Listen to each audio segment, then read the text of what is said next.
બનાસકાંઠા જિલ્લાના પાલનપુરમાં એક સપ્તાહ પહેલા 2 વર્ષની બાળકીની એક લાશ મળી આવી હતી, જેમાં બાળકીની હત્યા કરવામાં આવી હોવાને લઈને પોલીસે તપાસ હાથ ધરી હતી. સ્થાનિક મહિલાઓ બાળકીની હત્યાને લઈને રોષે પણ ભરાઈ હતી અને સૂત્રોચ્ચાર સાથે કલેક્ટર કચેરીએ વિરોધ દર્શાવ્યો હતો.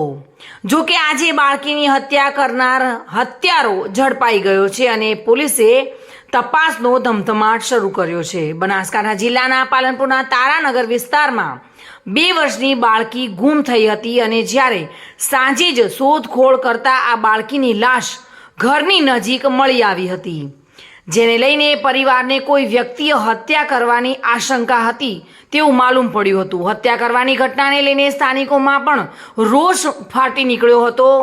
નાના બાળકોની સુરક્ષાના મામલે સ્થાનિકો અને મહિલાઓ રોષ ફેલાવ્યો હતો અને કલેક્ટર કચેરીએ આ બાબતે વિરોધ દર્શાવ્યો હતો.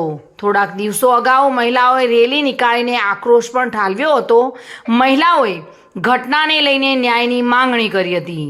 પોલીસે પણ બાળકીની લાશને ફોરેન્સિક પોસ્ટમોર્ટમ માટે અમદાવાદ ખસેડી હતી. જો કે એક સપ્તાહ બાદ આજે બાળકીનો હત્યારો મળી આવ્યો છે.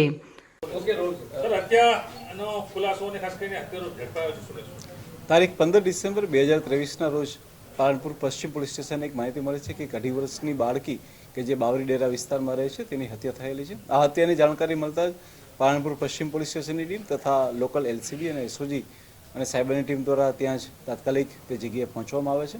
અને ત્યારબાદ આ ટીમની અંદર આપ જાણો છો જેવી રીતના પાલનપુરના ડીવાયએસપી શ્રી ગામિત સાહેબ, પ્રોબેશનર ડીવાયએસપી, એસીવાય પ્રોબેશનર પીઆઈ અને તમામ લોકોની ટીમ દ્વારા ખૂબ જ મહેનત કરવામાં આવી છે. પોલીસને પહેલેથી જ 3 થી 4 વ્યક્તિઓ પર શંકા હતી અને તેમની સઘન પૂછપરછ કરવામાં આવી. આ ઉપરાંત ટેકનિકલ સોર્સના આધારે બી સાયબરની ટીમે ઘણી મદદ કરેલી છે. પરંતુ હ્યુમન સોર્સ અને ત્યારબાદ જે છે એ પૂછપરછની વૈજ્ઞાનિક પદ્ધતિ આ બધી જ વસ્તુઓના સહયોગથી પોલીસે આ જેણે હત્યા કરી છે હત્યારાને ગોતી કાઢેલ છે. 2.5 વર્ષની દીકરી કે જેનું નામ છે અનિતાબેન ધીરસિંહજી ગોવિંદભાઈ કોળી, જે બાવરી વિસ્તારમાં રહે છે.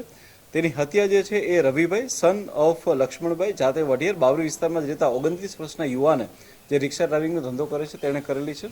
હાલમાં એ વ્યક્તિની પૂછપરછ ચાલુ છે, તેમની અટક કરવામાં આવેલી છે.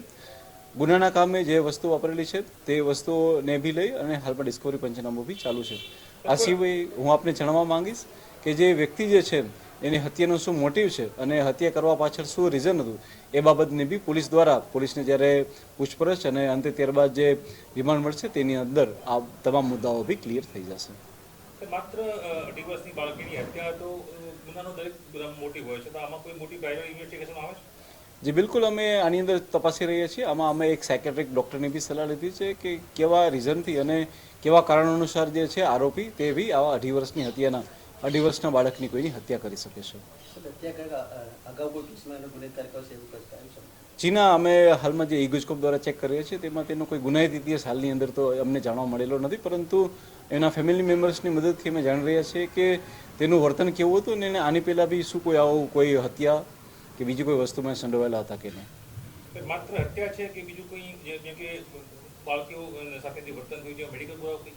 જી ના, બિલકુલ અમે એ એફએસએલ તો કરાવ્યું છે, પરંતુ અમે સાથે સાથે જે પીએમ કર્યું છે પીએમનું બી એફએસએલ થયેલું છે, જેમાં બાળકી ઉપર કોઈ પણ જાતનું સેક્સ્યુઅલ એસોલ્ટ થયેલું હોય એના કોઈ પણ પુરાવા મળેલા નથી. આ નિર્મમ હત્યા કરનાર હત્યારો રવિ નામનો 29 વર્ષીય યુવક રિક્ષા ચલાવતો હતો તેવું પોલીસને માલુમ પડ્યું હતું.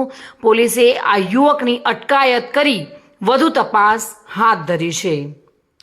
પાલનપુરમાં 7 દિવસ અગાઉ એક 2.5 વર્ષની બાળકીની નિર્મમ હત્યા કરીને તેને વાડમાં ફેંકી દીધી હતી. તે આરોપી એલસીબી પોલીસ અને બનાસકાંઠા જિલ્લા અધિક્ષક દ્વારા જે પકડાઈ ગયો છે અને તેને કાયદાકીય કાર્યવાહી કરી આગળની તપાસ પોલીસે હાથ ધરી છે. Reena Parmar, today news, Banaskantha.